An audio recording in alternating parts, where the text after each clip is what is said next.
Bismillahirrahmanirrahim. Alhamdulillahi rabbil alamin.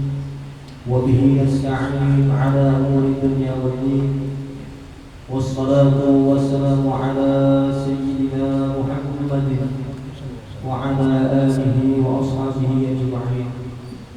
Qala subhanaka la 'ilma lana illa ma 'allamtana innaka antal 'alimul hakim. Rabbi shrah li sadri wa yassir li amri wahlul 'uqdatam min lisani yafqahu qawli. La hawla wa la quwwata illa billahil 'aliyyil 'azim. La hawla wa la quwwata illa billahil 'aliyyil 'azim. La hawla wa la quwwata illa billahil 'aliyyil 'azim. Qala musannif rahimahullahu ta'ala wa nafa'na bihi wa bi 'ulumihi fid dharain amin. Allahumma inna na'udzu bika min 'ilmin la yanfa' wa qalbin la yakhsha' wa 'amalin la yurfa' wa du'a'in la yustajabu lahu wa ba'd. Namun hormati wa ta'zimi para habaib, tokoh-tokoh agama, mobil khusus tokoh-tokoh masyarakat, khususan jamaah Masjid At-Taib, dan kepada seluruh jajaran pengurus, mudah-mudahan segala taat panjang umur, sehat walafiat, qabul hajat, selamat dunia akhirat. Amin ya rabbal Allahumma. Untuk menambah keberkahan kita malam hari ini dalam rangka ta'lim kitab Bidayatus Salikin karangan Syekh Abdul Samad Al-Palembani, yang mana diterjemahkan oleh Allahyarham Kiai Haji Ahmad Abi Zamzam Abu Ali Al-Banjari Al-Dawi Maliki. Mari kita hadiahkan Fatihah sekali lagi untuk beliau. Mudah-mudahan Allah melapangkan kuburnya beliau, mengampuni dosa-dosanya beliau, dan mudah-mudahan senantiasa beliau terima oleh Allah Subhanahu wa taala surganya. Amin ya rabbal alamin. Dan yang sakit kita doakan juga mudah-mudahan yang sakit diberikan kesehatan, diberikan kesembuhan oleh Allah Subhanahu wa taala. Yang sedang sulit usahanya juga kurang lancar, mudah-mudahan usahanya diberikan kelancaran, mudah-mudahan memberikan segala hajat, rezekinya berlimpah serta berkah dunia akhirat. Amin ya rabbal alamin. Bismillahirrahmanirrahim. A'udzubillahi minasyaitonir rajim. Bismillahirrahmanirrahim. Alhamdulillahirabbil alamin arrahmanir rahim maliki yaumiddin. Iyyaka na'budu wa iyyaka nasta'in. Ihdinas siratal mustaqim. Shiratal ladzina an'amta 'alaihim ghairil maghdubi 'alaihim waladdallin. Dan mari kita niatkan bersama untuk iktikaf di masjid ini sembari menambahkan taqarrub ilallah kita, mendekatkan diri kepada Allah dengan membaca doa iktikaf. Bismillahirrahmanirrahim. Nawaitu an ta'kifa fi hadzal majlis fi hadzal masjid sunnatan lillahi ta'ala. Sengaja aku beriktikaf untuk menuntut ilmu taqarrub ilallah di dalam majlis, di dalam masjid sunnatan lillahi ta'ala. Bismillahirrahmanirrahim.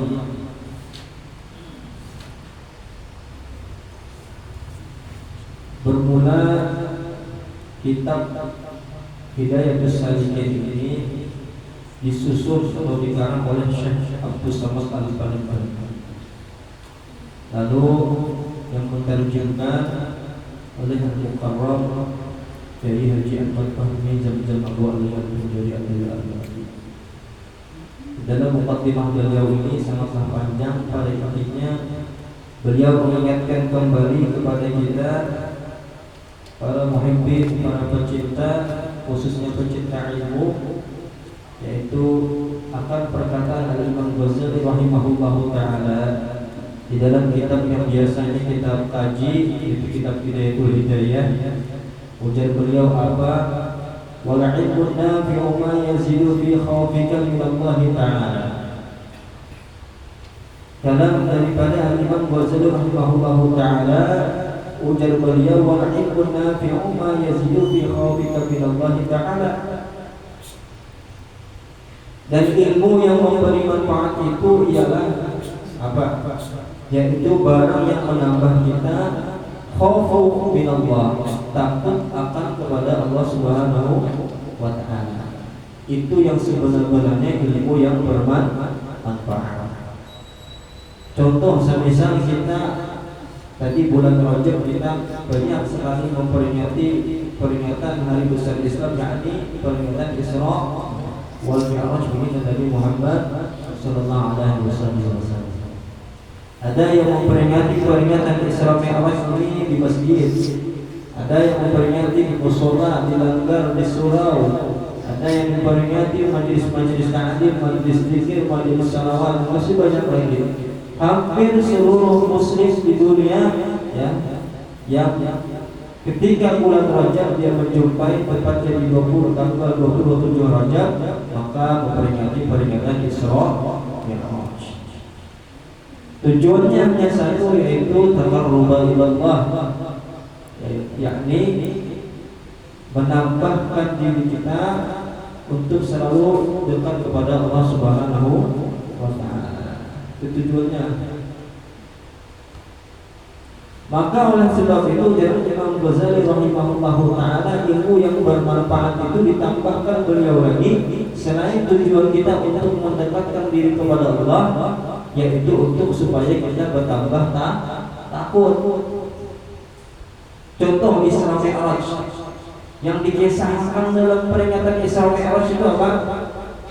Mulai dari nabinya, keluarga Nabi, sampai apalagi ketika Nabi diisrakan oleh Allah dari Masjidil Haram dan Masjidil Aqsa, sampai Nabi ke Sidratul Muntaha, mustawanya Allah, ya kan?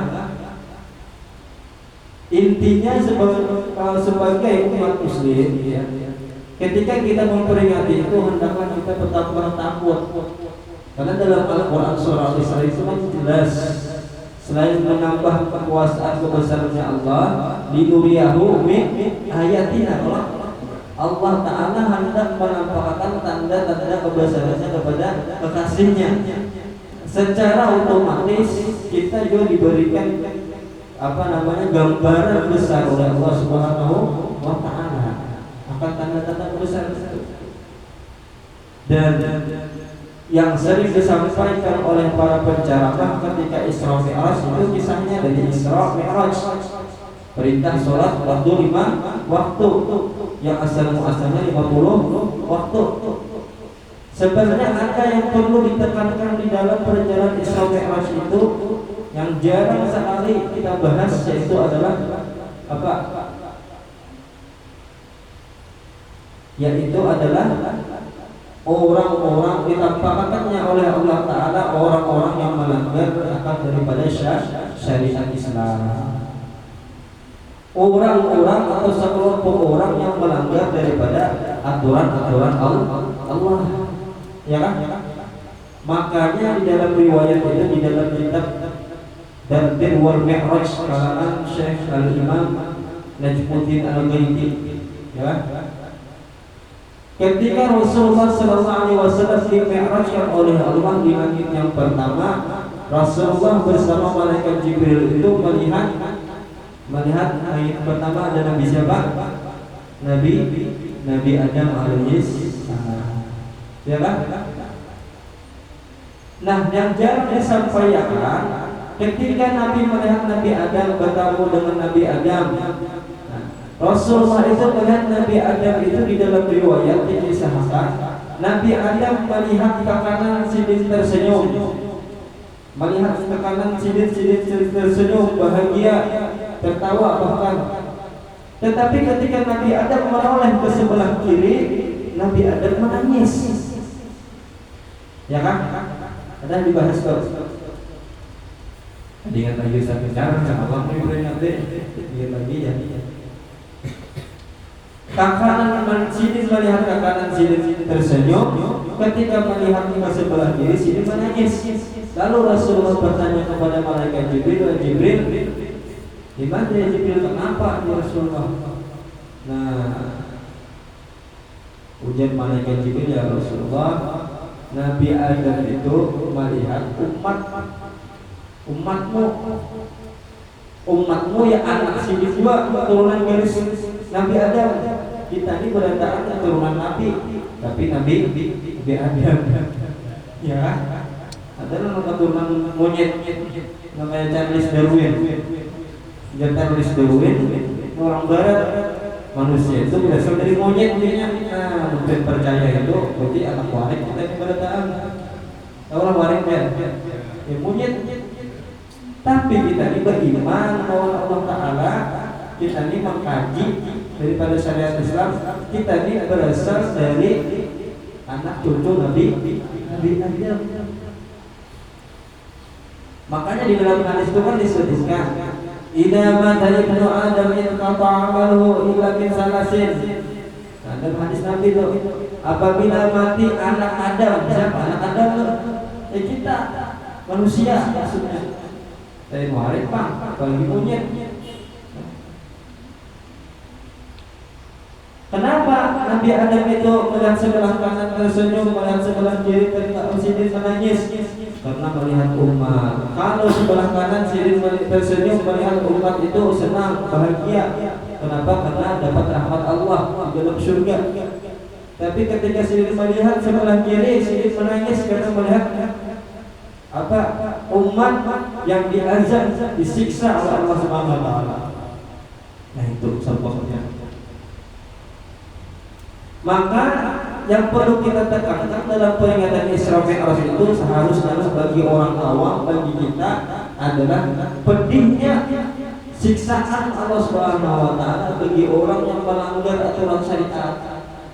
Supaya apa? Supaya orang takutan benar. Takutannya itu bukan menakuti, karena takutannya supaya taat. Nih, bila orang pada sembahyang ini hukumannya. Ini bila orang berzina ini hukumannya. Ini bila orang tertuju mengurusi orang, mengumpat, menyambati, memfitnah orang ini hukumannya. Ya kan diberikan gambaran sebenarnya itu dalam perjalanannya Nabi.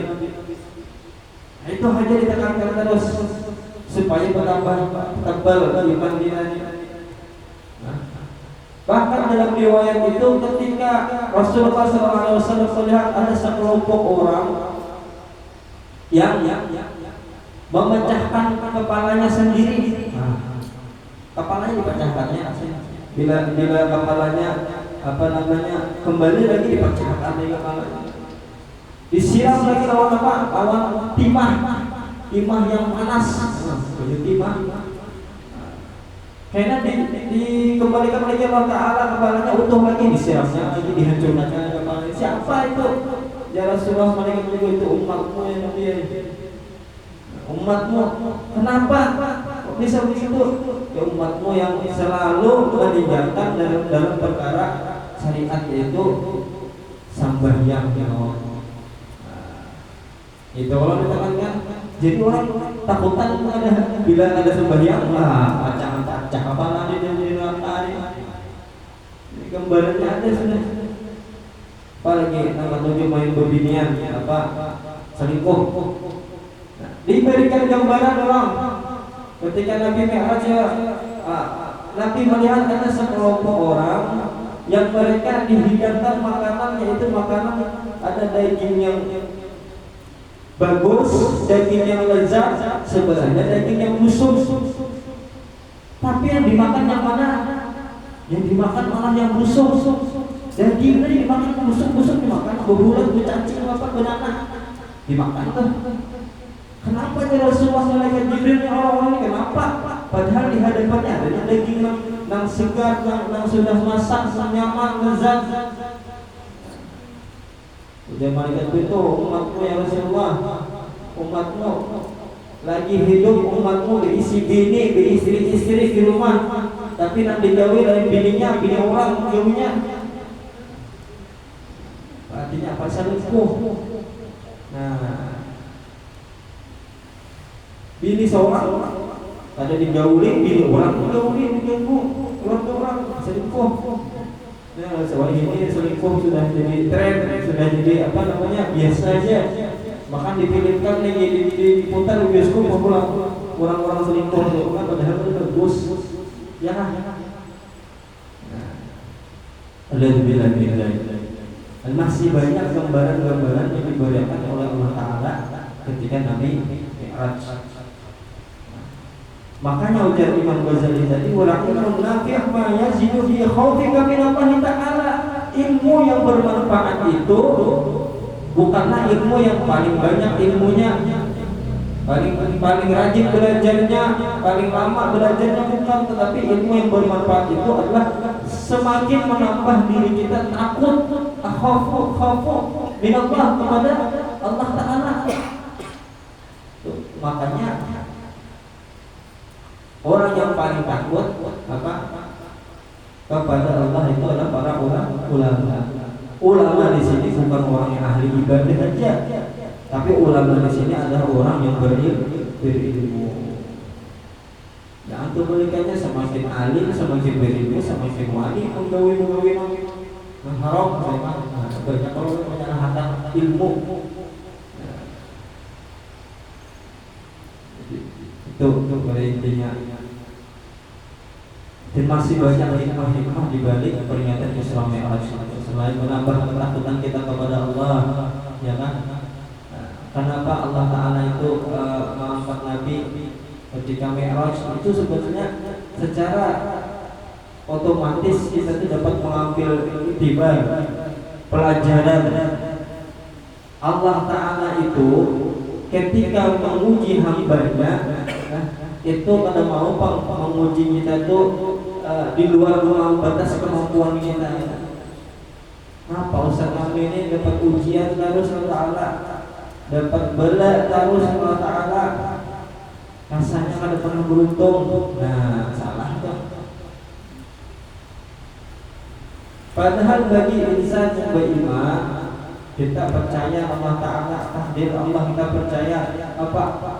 Bila Allah Ta'ala itu memberikan kita ujian, memberikan kita musibah, berarti tandanya kita hendak naik kelas. Nah, kanak-kanak sekolah itu, ulun guru agama di sekolahan diberi kertas ujian setiap semester. Bila ia kada menggawi, kada naik kelas, kan itu.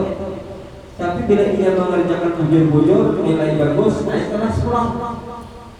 Nah, itu juga kita hidup ini kada ada yang luput dari ujiannya Allah. Baik orang alim atau pada alim, baik orang sugih atau pada sugih. Nang sugih haji dapat ujian, apalagi nang kada sugih. Nang kada sugih dapat ujian di mana? Ya dapat ujian banyak. Ada berduit, sugih ujiannya itu. Orang sugih pakai duit, dapat ujiannya kan dapat bingung menghabiskan duitnya. Orang sugih ujiannya orang sugih. Jadi kita ini hidup pada lepas daripada ujian dari Allah Subhanahu wa Ta'ala. Allah itu satu saja hendak mengangkat derajatnya. Yarfa'illahu alladhina amanu minkum walladhina utul ilma darajat. Apalagi orang alim, orang berilmu, kita pelajaran, menuntut ilmu, majelis taklim, majelis zikir, majelis sholawat kita datangi. Pastilah Allah mengangkat derajat kita, tapi diberikan dulu, diberikan ujian dulu sebelum pada. Wa inna ma'al usri yusra, inna ma'al usri yusra. Apa aja Allah jelas terus itu. Sesungguhnya bersama kesulitan akan ada kemudahan. Biasanya ditulis tubuhannya di belakang mobil tuh, inna ma'al usri yusra aja. Sesungguhnya bersama kesulitan pasti ada jalan kemudian. Jadi kita jangan menyerah. Bila Allah mau uji itu berarti kita nih anak diangkat derajatnya oleh Allah Ta'ala. Anak naik pangkat kita nih diberitakan dari pekerjaan itu kayak itu, ya kan? Wa yazidu fi basiratika bi uyubi nafsika. Ujar Imam Ghazali, dan menambah pula dalam penglihatan hatimu dengan kecelakaan dirimu. Nah, semakin kita menambah ilmu, belajar menambah ilmu, semakin bertambah ilmu kita, semakin takut kepada Allah, dan semakin kita melihat akan kekurangan diri kita sendiri. Nah, itu sebabnya hakikatnya ilmu itu. Bila kita bertambah ilmu, pasti kita merasa diri kita ini, oh ternyata selama ini salah, atau selama ini kurang, masih banyak kurangnya daripada lebihnya. Jangan sekali dapat ilmu lalu ilmu tadi digunakan untuk menyalahkan orang lain. Nah, itu menyalahi ilmu namanya. Tapi ilmu yang didapatkan tadi dites dulu ke diri seorang. Oh ternyata mengkaitkan bujur, yang benar itu seperti ini. Tuh tingkatnya ilmu untuk melihat kekurangan akan diri sendiri. Wa yazidu fi ma'rifatika wa ibadati rabbaka azza wa jalla, dan menambah pula dalam pengenalanmu akan ibadah kepada Tuhanmu yang maha mulia dan yang maha tinggi. Apa jauh orang ahli ma'rifat itu? Ada perkataan kalam orang ahli ma'rifat, man arafa nafsahu faqad arafa rabbahu. Barang siapa yang kenal akan dirinya, niscaya dia akan kenal kepada Tuhannya. Ini maksudnya, semakin kita kenal kepada diri kita sendiri, maka kita akan semakin dekat dengan Allah Subhanahu wa taala. Kenali diri dahulu, berusaha mengenali orang lain, berusaha bisa menyebati orang lain, seperti diri seorang dulu. Kenalkah sudah kita belum lah? Bila sudah kenal akan diri kita sendiri, nah itu mulai sudah, oh ternyata kita ini diciptakan Allah Ta'ala, ini fungsinya seperti ini. Ini tangan bisa dapat, tangan ini geser ibadah, mata bisa melihat kekuasaan Allah Ta'ala, telinga bisa mendengar baik-baik saja, betis, kaki berjalan kemana, itu semua diciptakan Allah Ta'ala, kita gunakan di jalan Allah. Nah, itu hakikatnya. Maka tadi barang siapa yang kenal dirinya, niscaya dia akan kenal Tuhannya, ya kan? Bila sudah kenal Allah Ta'ala, maka naik lagi level kita, atau naik lagi derajat kita tadi, jadi tingkatan ma'rifatullah, mengenal Allah. Jangan kita belajar ilmu ma'rifatullah tentang Allah, tapi kita bisa bayang lagi, nah kembali. Banyak sudah pelajaran mana itu, belajar ilmu ma'rifat ya, tapi kan bisa bayang lagi, luput. Maka Isra Mi'raj itu apa bunyinya ayatnya? Subhanalladzi asra bi'abdi laila. Subhanalladzi asra, maha suci Allah, asra yang telah menjalankan, bi'abdihi, hambanya. Siapa hambanya? Dia orang ma'rifat. Hambanya itu orang yang sudah paling dekat dengan Allah, kekasihnya Allah. Makanya di dalam tafsir itu bi'abdihi, yaitu Nabi Muhammad. Itu sudah tingkatan paling tinggi sudah. Berarti kalau tingkatan paling tinggi berarti abdi aja masih. Abdi itu hamba, artinya itu tingkatan paling tinggi berarti dalam ilmu ma'rifat. Nah kita ini sudah masuk belum situ? Abdi tadi, jangan bak aku makrifat sudah, tapi syariat kira digauhi luput pula. Rasulullah itu dalam syariat, apa namanya, dalam riwayat sini itu bahkan sampai bengkak betis sini itu sembahyang, sampai berkata, Sayyidah Aisyah berkata, ya Rasulullah, kau ini dapat jaminan surga, kenapa kau masih sembahyang? Dan Nabi, apakah ada sembahyang? Memang sudah beliau pekerjaan sihir kayak itu, Nabi tetap jaminan surga, apalagi kita. dapat jaminan ganda, bukan ada sembahyangnya. Ada yang berkata lainnya. Jadi jadinya sembahyang ada sembahyang dia mati juga, kan ujur sembahyang ada sembahyang. Nah sembahyang aja jangan belum tentu lagi masuk surga. Ya, apalagi nak sembahyang, ya kan? Luput pulang situ. Apa aja sembahyang meluasi lubang apa aja lubang sih. Nah, Tuhan. Ini kalau kita belajar ilmunya, ilmu syariat, hakikat, tarikat itu jalannya, hakikat itu asalnya, makrifat itu sudah kenalnya. Nah, itu pada mudah kita menyalahkan orang lain. Menyalahkan itu dalam arti supaya kita ini kada merasa diri kita ini paling bujur, ya kan? Ada di dalam riwayat itu dikisahkan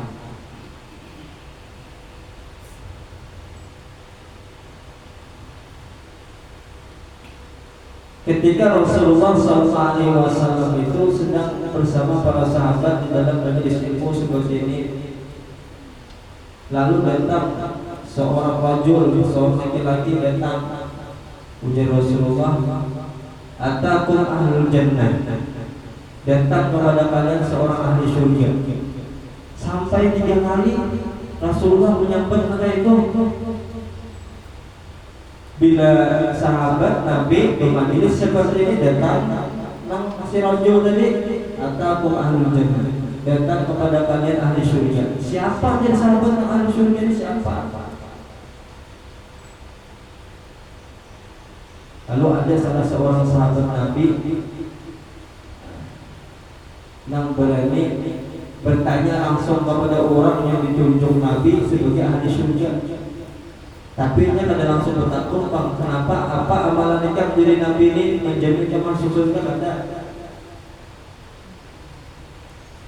Ini pada sahabat tadi, namanya siapa lah? Abdullah bin Amr namanya itu.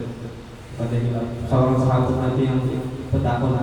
Jadi jalan sahabat Nabi tadi, si Abdullah tadi, ujarnya, bisakah saya menginap di rumahmu karena saya sedang ada masalah di rumahmu? Jadi sahabat Nabi jaminan setelah masuk surga tadi, boleh aja.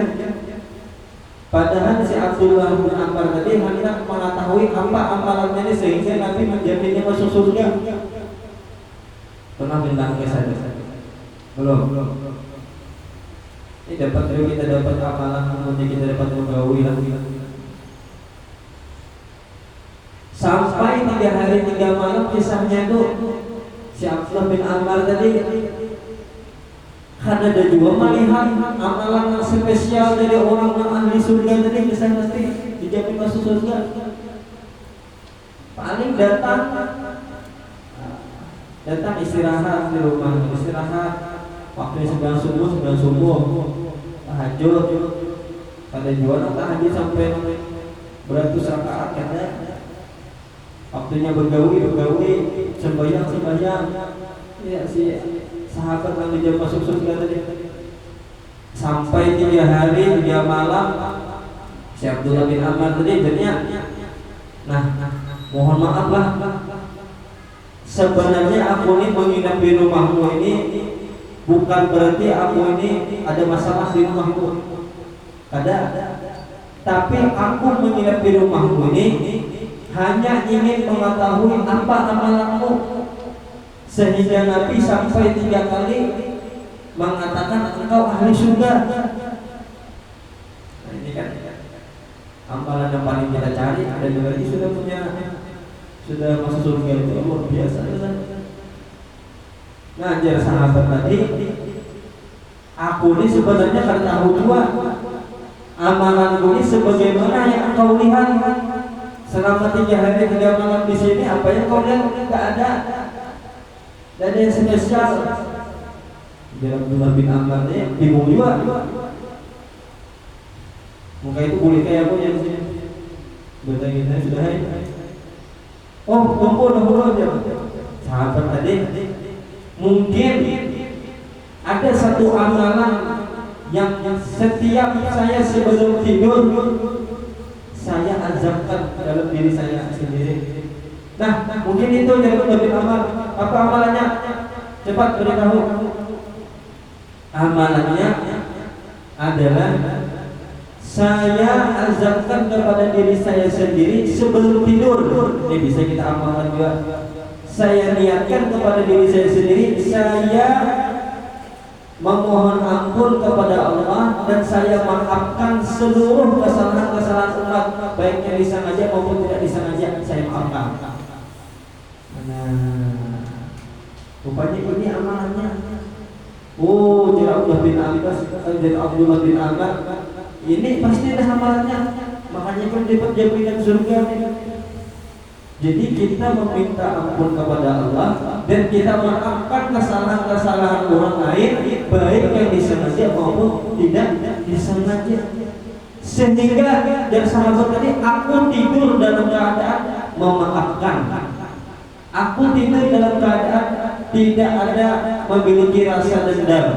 Aku tidur dalam keadaan tidak ada memiliki rasa penyakit hati, rasa iri, rasa dengki, rasa marah kepada orang, tidak ada. Karena sudah aku ikhlaskan, aku maafkan. Luar biasa. Kaulah yang itu.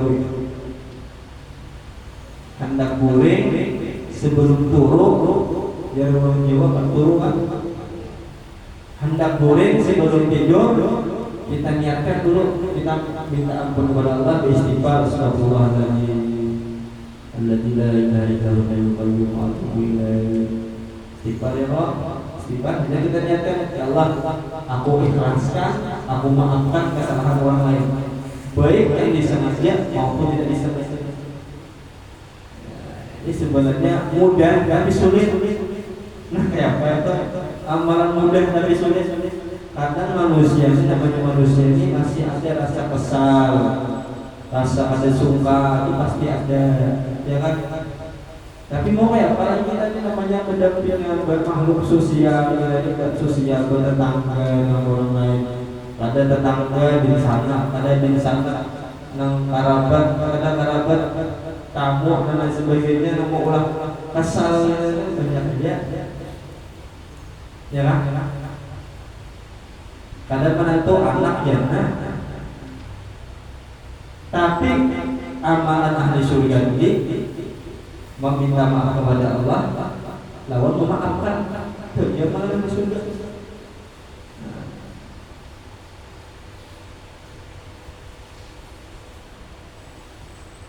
Mudah kita dapat mengamalkan pada anak.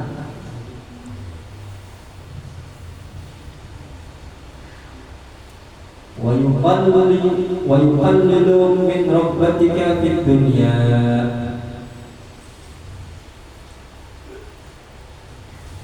Dan mengurungkan akan gemarmu kepada dunia, tidak mencintai dunia secara berlebihan. Hakikat daripada menuntut ilmu, supaya kita tidak terlalu cinta hubbud dunia, tidak terlalu cinta akan dunia. Karena kita ini kadang-kadang ini kalau kita berpikir, kita disuruh berpikir Allah dalam Al-Quran Tuhan, apalah tatafakkarun, ya Allah, disuruh berpikir kita, bertafakur, ya Allah, tafakur. Kita ini banyak rencana, banyak keinginan, banyak harapan, banyak planning. Planning itu planning. Planning itu artinya rencana, berencana hendak ke sini ke situ, hendak ini hendak itu, banyak kita keinginan kita, kebutuhan banyak, keinginan banyak, cita-cita banyak. Tapi dari Allah, dari Allah apa? Tubu ilallah, kembali kepada Allah. Apa kita?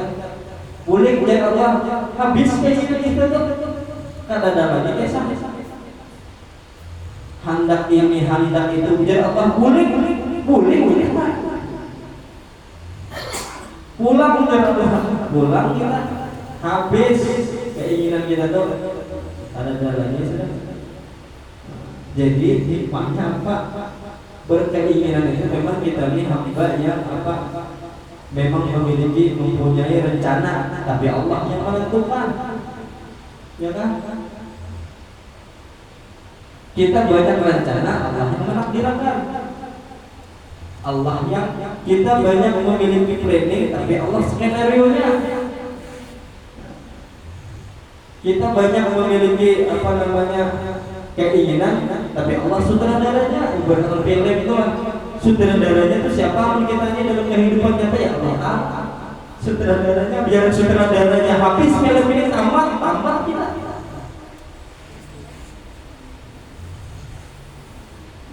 Padahal belum lagi aku hendak kayak begini dua. Jangan Allah, jangan begini dua. Saya kumanya kan habis mati sudah.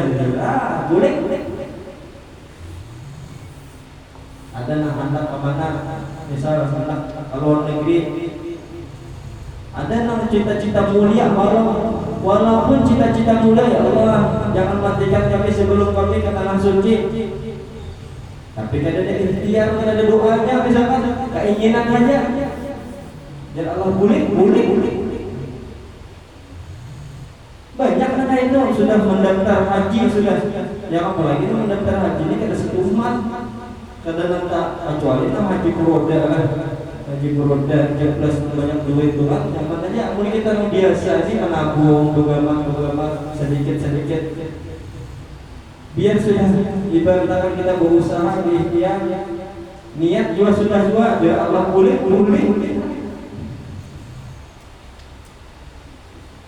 Nah, jadi hikmahnya Presiden tadi jangan terlalu cinta akan dunia, hukum dunia tadi supaya apa? Supaya kita ingat boleh. Makanya kita hidup juga. Kita berisi rumah biar begawi jauh kemana aja, ya kan? Biar begawi jauh kemana aja kita begawi pasti boleh kada? Boleh kada kayak? Boleh pasti. Mau begawi atau misal kita merantau kampung halaman jauh misalkan mulai Banjar merantau kemana? Ke Jakarta. Misalnya jauh-jauh ke Jakarta sama Samarinda aja gitu. Pasti lawas-lawasan merantau di Samarinda ini pulih kayak juga Banjar. Ya kayak, nah kayak itu juga hakikat hidup tuh. Biar kayak apa aja kita tinggi besarnya jabatan sugihnya kita apa aja kita jalan boleh.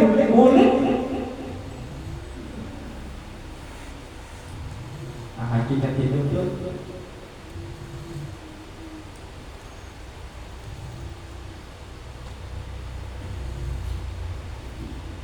Lalu orang guling itu kenapa di bawahnya kan pertanyaannya kan situ maulah kita guling itu ada tangan kosong saja. Misalnya di rumah tuh ada anak istri,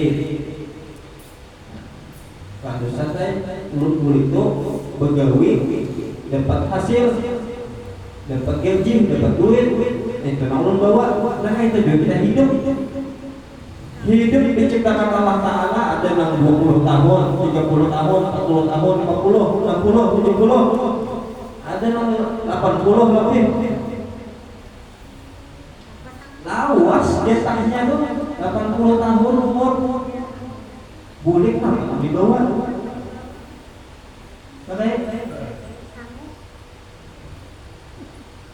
mau lah kan udah semua. Nah kayak kita bergaul lah, kada bergaji ini apa? Anak ini makan apa? Terus sana bini kita seorang yang bingung, nggak ada apa di bawah. Nah kayak itu ya hakikatnya itu meninggal pasti bersama apa yang dibawa amal ibadah.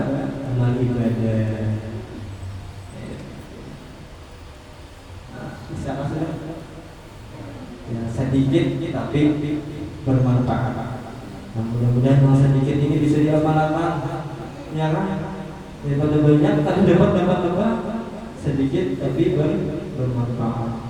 Idza 'alima bi syai'in ya'mal bih. Apabila kita belajar ilmu, Mengetahui satu ilmu, memahami satu ilmu, tidak ada yang lebih muhim, tidak ada yang lebih penting ilmu yang kita dapatkan tadi, ilmu yang kita pelajari tadi, yang lebih selain kita amalkan. Mudah-mudahan ilmu yang sedikit ini, apa yang kita dapatkan malam hari ini bisa kita amalkan. Amin ya rabbal alamin. Wallahu a'lam bissawab. Al-Fatihah.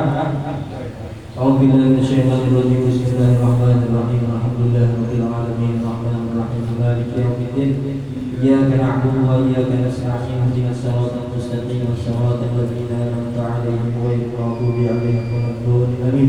آمين يا الله. بسم الله الرحمن الرحيم. الحمد لله رب العالمين والصلاة والسلام على أشرف الأنبياء والمرسلين سيدنا نبينا مولانا محمد وعلى آله وصحبه أجمعين.